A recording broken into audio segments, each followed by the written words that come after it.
ఈ పారిజాతం పువ్వులు సాధారణంగా ఎండాకాలం పూయవు. ఎక్కువ వాటర్ పెట్టడం వల్ల, వాతావరణం చల్లగా ఉండడం వల్లనే ఈ ఎండాకాలంలో కూడా పారిజాతం పూలు పూస్తున్నాయి.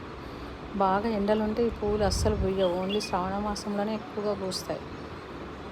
వాటర్ వల్లనే ఇవి ఎక్కువగా చల్లదనం వల్లనే పూసేటట్లా ఉన్నాయి ఇవన్నీ పువ్వులు. ఎండాకాలం కూడా చూడండి ఎన్ని పువ్వులు వస్తున్నాయో. మన దగ్గర అయితే ఇన్ని పువ్వు అసలు చెట్టు ఎండిపోయినట్లా ఉంటుంది. ఇక్కడ బెంగళూరు వాతావరణానికో ఏమో పువ్వులు చాలా చక్కగా పూస్తున్నాయి.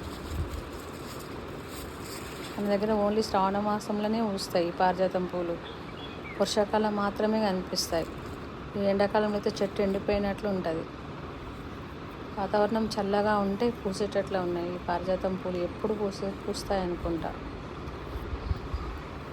చాలా బాగా పూస్తున్నాయి.